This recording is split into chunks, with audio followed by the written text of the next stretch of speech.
Hello दोस्त, कैसे हैं। आज हम लोग पढ़ेंगे मोहम्मद गौरी के विषय में विस्तृत अध्ययन आज हम लोग करेंगे। तो हम लोग जानते हैं मोहम्मद गौरी। मोहम्मद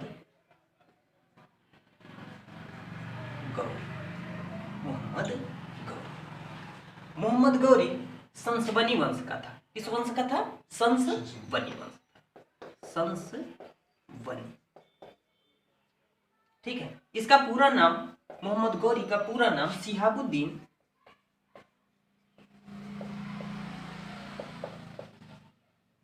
उर्फ मुइजुद्दीन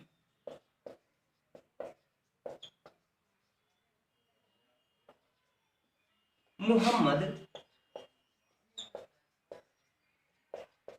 गौरी मोहम्मद गौरी था। ठीक है। गौरी जो है यह गौर प्रदेश है। गौरी क्या है? गौर प्रदेश का यह शासक हुआ। गौर प्रदेश का संस्थापक गौर प्रदेश का जो संस्थापक था मोहम्मद गौरी का बड़ा भाई गियासुद्दीन था। कौन था मित्रों?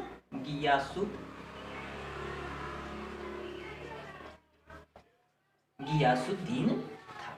ठीक है। गौर वंश का संस्थापक कौन था? गियासुद्दीन था। गियासुद्दीन अपने भाई मोहम्मद गौरी को गौर वंश सौंप कर गजनी राज करने चला जाता है। कहां चला जाता है? गजनी। यह गजनी चला जाता है, गौर प्रांत को मोहम्मद गौरी को सौंप देता है। अच्छा, मोहम्मद गौरी अब अपना साम्राज्य विस्तार करता है। मोहम्मद गौरी साम्राज्य विस्तार करने के उपलक्ष्य में वह 1175 ईस्वी में, किस सन में? 1175 ईस्वी में वह भारत पर प्रथम आक्रमण करता है। भारत पर प्रथम आक्रमण मुल्तान पर करता है। मुल्तान पर, ठीक है। अच्छा, इसके पहले कक्षाओं में हम लोग पढ़ चुके हैं कि महमूद गजनबी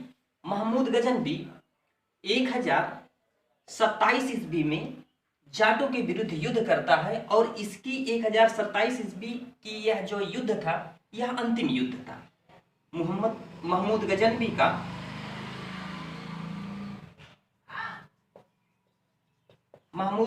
का यह 1027 ईस्वी में अंतिम युद्ध था। तो यह 148 वर्ष बाद आता है। कितने वर्ष बाद मित्रों? 148 वर्ष। अगर हम लोग 1175 को 1027 डिवाइड करेंगे तो आ जाता है 148 वर्ष। 148 वर्ष वह भारत पर आक्रमण करने आता है। ठीक है। भारत के किस प्रांत पर आक्रमण करता है?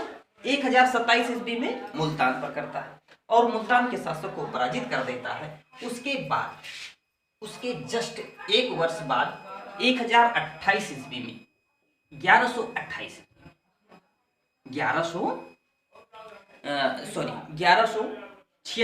में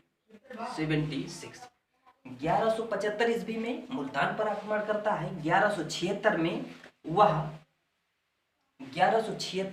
वह गुजरात पर आक्रमण करता है। कहाँ मित्रों? गुजरात पर आक्रमण, सॉरी कुछ गड़बड़ हो रहा है। 1178 ईस्वी में वह गुजरात पर आक्रमण करता है। कहाँ मित्रों? गुजरात पर आक्रमण करता है। उस समय गुजरात का जो शासक होता है, गुजरात का शासक मूलराज द्वितीय होता था। कौन था? मूलराज द्वितीय। कौन था मित्रों? मूलराज द्वितीय। मूलराज द्वितीय की माता, इनके पिता एक्सपायर हो गए थे, इनकी माता विधवा थी। इनकी माता का नाम था नायिका देवी। कहीं कहीं नायिका देवी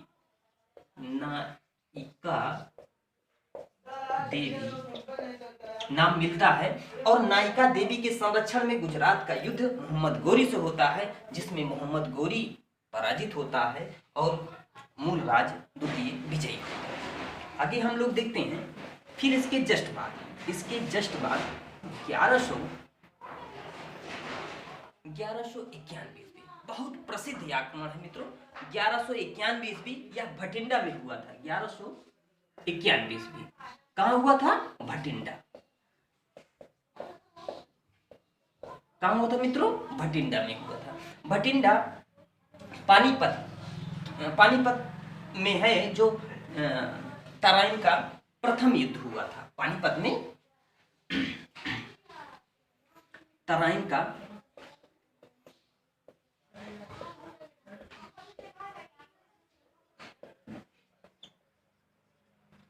का प्रथम युद्ध 1191 ईस्वी किसके बीच हुआ था? पृथ्वीराज चौहान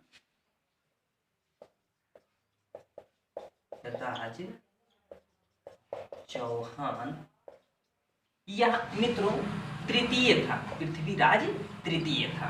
ठीक है, इसका नाम था पृथ्वीराज चौहान तृतीय। और मोहम्मद गौरी,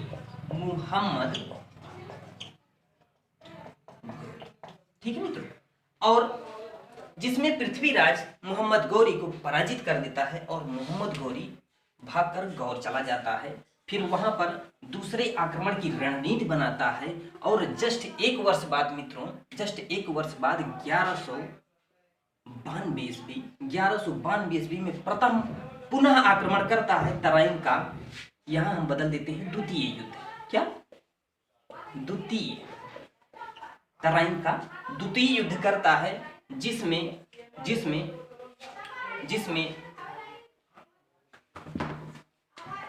तराइन का द्वितीय युद्ध जिसमें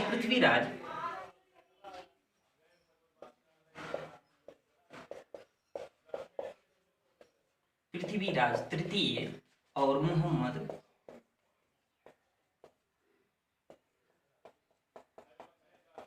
गौरी से युद्ध होता है तराइन के द्वितीय युद्ध में, जिसमें पृथ्वीराज चौहान पराजित होता है और मोहम्मद गौरी विजयी होता है। यह विजयी होता है, मित्रों, यह विजयी होता है। ठीक है, आगे हम लोग पढ़ेंगे, कुछ और जानकारियां लेते हैं इसके विषय में। इसके आगे है दिल्ली को राजधानी, प्रथम राजधानी यह बनाता है 1193 ईस्वी में। मित्रों, दिल्ली को प्रथम राजधानी बनाता है 1193 ईस्वी में। दिल्ली को राजधानी बनाता है। किसे मित्रों? दिल्ली को वह राजधानी बनाता है। ठीक है, फिर उसके बाद यह आगे इसका जो है, अच्छा हम लोग जान लेते हैं यह पृथ्वीराज चौहान कौन था, इनके विषय में कुछ चर्चाएं कर लेते हैं। अच्छा, मोहम्मद गौरी के विषय में हमें जानकारी किस पुस्तक से मिलती है?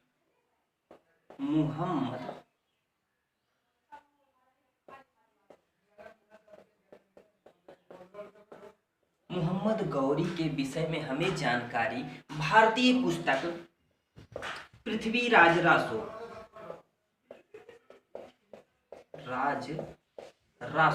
भारतीय पुस्तक है पृथ्वीराज रासो, जिसके रचयिता हैं चंद्रवरदाई। कौन मित्रों? चंद्रवरदाई है। ठीक है, कौन मित्रों? चंद्रवरदाई। पृथ्वीराज रासो के रचयिता चंद्रवरदाई हैं। पृथ्वीराज रासो से यह प्रमाण मिलता है कि मोहम्मद गौरी ने भारत पर आक्रमण किया था। अच्छा, एक पुस्तक और है, उसका नाम है तबकात-ए-नासिरी। कौन पुस्तक है? ये दोनों पुस्तकें हैं मित्रों,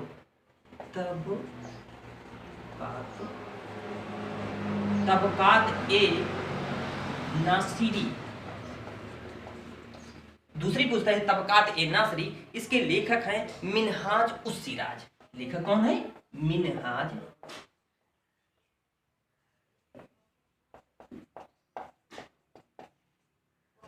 यह दोनों पुस्तकें हैं, है ना। पृथ्वीराज रासो की रचित, पृथ्वीराज रासो चंद्रवरदाई ने लिखी, और तबकात-ए-नासिरी मिनहाज-उस-सिराज। इसमें जो है, इन दोनों पुस्तकों में मोहम्मद गौरी के विषय में हमें जानकारी प्राप्त होती है। ठीक है, आगे मित्रों हम लोग जानते हैं कि पृथ्वीराज चौहान जो था, पृथ्वीराज चौहान यह पृथ्वीराज चौहान दिल्ली का शासक था। पृथ्वीराज चौहान के विषय में हम लोग जान लेते हैं कि पृथ्वीराज चौहान तृतीय कौन था?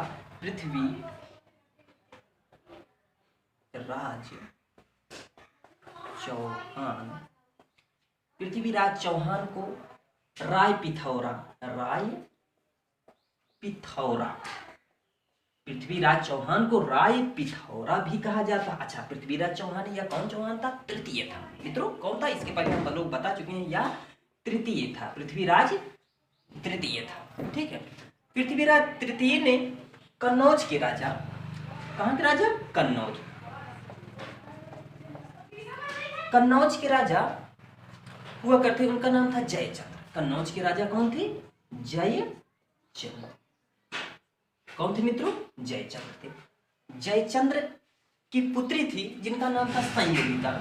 टीवी सीरियलों में आप लोगों ने देखा होगा, जिनका नाम था संयोगिता। संयोगिता के साथ वह बलपूर्वक इन्हें भगाकर विवाह कर लेते हैं पृथ्वीराज चौहान, जिससे कन्नौज से इनकी शत्रुता हो जाती है।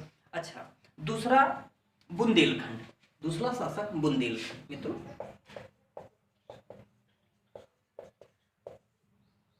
बुंदेलखंड के राजा जो थे उनका नाम था परमाल देव। अच्छा, राजा परमाल देव, ये बुंदेलखंड के राजा थे। ठीक है, और इन्हें भी पृथ्वीराज चौहान पराजित कर देता है, जिनसे बुंदेलखंड और कन्नौज दो बड़े सूबे थे जो इनसे जो है मतलब नाराज हो गए। और यह जब मोहम्मद गौरी से युद्ध करने चले तो ये दोनों शासकों ने इनका साथ नहीं दिया। मेन कारण यही हो सकता है पृथ्वीराज चौहान की पराजय का। ठीक है, आगे हम लोग जानते हैं मित्रों, ये तो थी जानकारी पृथ्वीराज तृतीय के बारे में। आगे हम लोग देखते हैं, फिर उसके बाद वह जो है चंदावर का युद्ध करते हैं। चंदावर का युद्ध मित्रों होता है, चंदावर का युद्ध जयचंद्र और मोहम्मद गौरी से।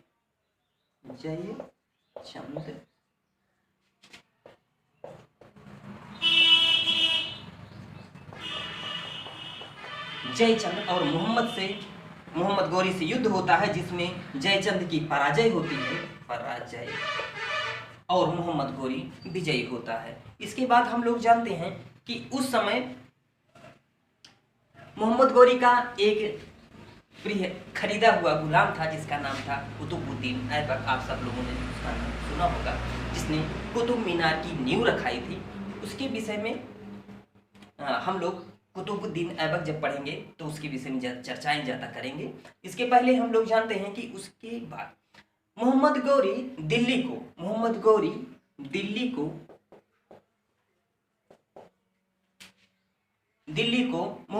दिल्ली को पृथ्वीराज चौहान से जीतकर अपने गुलाम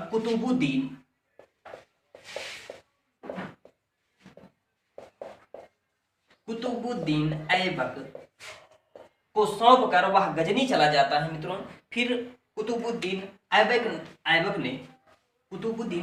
ने 1194 ईस्वी, कब मित्रों? 1194 ईस्वी में कुब्बल उल इस्लाम मस्जिद का निर्माण करते हैं।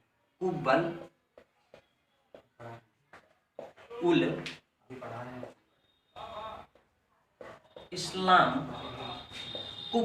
इस्लाम मस्जिद का निर्माण करते हैं। कुछ लोग मतलब कहा गया है कि हिंदू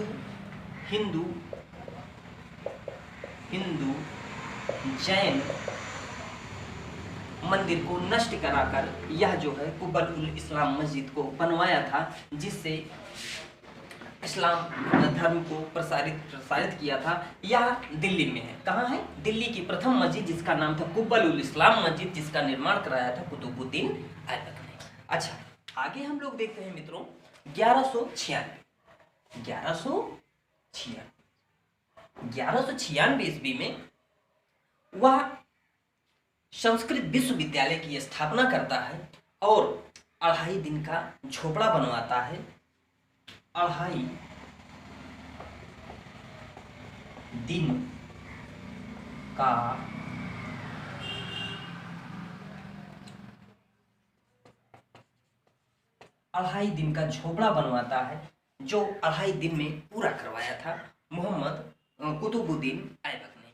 इसके बाद मित्रों हम लोग जानते हैं कि अब मोहम्मद गौरी बूढ़ा हो चुका था। वह 15 मार्च 1206 ईस्वी में मोहम्मद गौरी की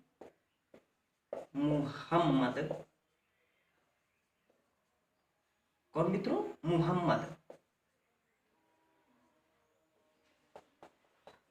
मोहम्मद गौरी की मृत्यु है ना 15 मार्च 1206 ईस्वी में मोहम्मद गौरी की मृत्यु जो है दमियक नामक स्थान पर, कहा मित्रों? दमियक नामक स्थान पर हो जाती है। इसके बाद वह अपने 3 गुलामों, है ना, मोहम्मद गौरी के मित्रों 3 गुलाम थे, मोहम्मद गौरी के 3 गुलाम थे। मोहम्मद अपने 3 गुलामों को सौंप कर वह चला जाता है, जिसमें लाहौर और दिल्ली को मित्रों, लाहौर और दिल्ली को कुतुबुद्दीन ऐबक को सौंप कर वह चला जाता है।